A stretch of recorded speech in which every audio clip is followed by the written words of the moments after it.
The twilight sky hung heavy over the ancient battlefield, casting long shadows across half-buried ruins that stretched beyond the horizon.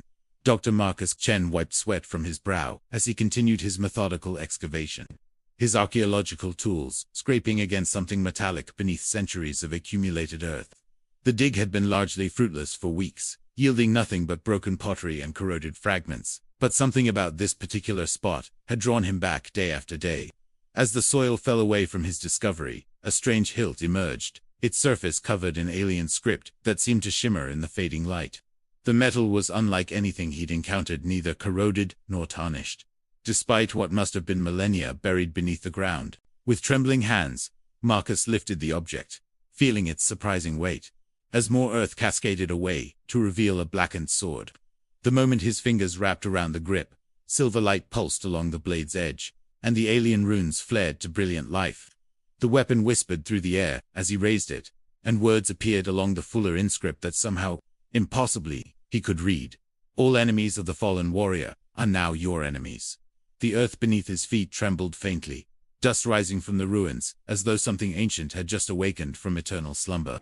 In the distance, shadows shifted across the crumbling towers, and Marcus felt the weight of unseen eyes upon him, alien watchers who had sensed the blade's activation. Fear and awe warred in Marcus's chest as he gripped the weapon tighter, unable to release it even if he'd wanted to. Suddenly, his vision exploded with images, not his own vast alien armies, marching beneath foreign stars. A towering warrior in ornate armor leading charges against impossible odds. Civilizations rising and falling in the span of heartbeats. The fallen warrior's memories flooded his mind like a dam bursting, overwhelming him with the weight of countless battles fought across the galaxy. He dropped to one knee, gasping, but his grip on the sword never wavered. The whispers around him grew into a voice, deep and resonant. "You carry my burden now, deathworlder." His surroundings seemed to shift and blur, and ghostly figures of alien warriors materialized around him, each dropping to one knee in respectful salute before fading back into nothingness. The sound of atmospheric engines broke through his stupor. A fleet of sleek alien vessels descended through Earth's atmosphere, their scanning beams sweeping the landscape in systematic patterns, searching for the source of the sword's reawakening. Marcus stumbled deeper into the ruins, seeking shelter among the ancient stone corridors as the ships landed with thunderous impacts that shook the ground. A squad of reptilian warriors emerged, their scales gleaming in the artificial light of their equipment, snarling as they followed some invisible trail that led directly toward his hiding place. Their leader, a massive creature with scarred hide and cold yellow eyes, gestured sharply, and his troops spread out in a hunting formation that spoke of long military experience. As he fled deeper into the labyrinthine ruins, Marcus discovered wall carvings that told a story in pictures and alien script, the tale of the fallen warriors' rebellion against galactic tyrants, who had enslaved entire star systems. The images showed how the bearer of the blade became the next commander of that ancient rebellion, inheriting not just the weapon but the sacred duty to oppose those who would dominate the weak.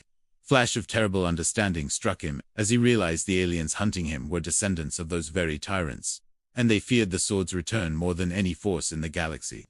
The weapon in his hands pulsed with renewed energy, as if responding to his growing comprehension of its true purpose.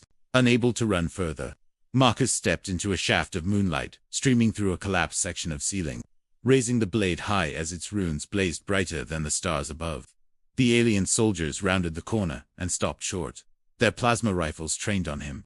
Their leader laughed, a harsh sound like grinding stone. "A fragile human thinks to wield the death blade. You barely live a century. What do you know of war?" But when Marcus swung the weapon experimentally, an energy wave erupted from its edge, cleaving through the stone walls like paper. The laughter died in the alien's throat, replaced by something that might have been fear.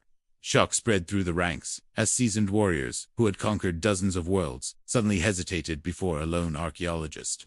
"I'm no warrior," Marcus said, his voice steady despite the terror coursing through his veins. "But I guess I am now." The battle erupted in earnest, as plasma bolts seared the air around him.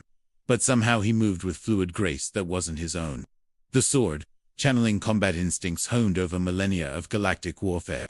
Each swing of the blade shattered alien weapons and carved through advanced armor, as though it were cloth. The ghostly figure of the fallen warrior appeared beside him, its movements mirroring his own, guiding his strikes with supernatural precision. When the alien commander unleashed a seismic weapon that cracked the ancient stones beneath their feet, Marcus blocked the devastating blast with his blade, the impact driving him to his knees but leaving him alive while the weapon's energy dissipated harmlessly around him. With a final surge of strength he didn't know he possessed, Marcus drove the sword through the commander's chest.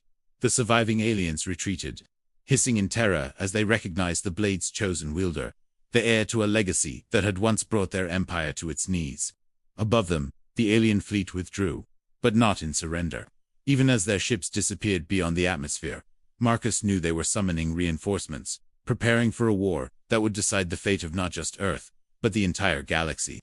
He stood among the alien corpses, staring up at the stars with growing understanding of what the sword's awakening truly meant. Within hours, news of the alien encounter spread across Earth's communication networks.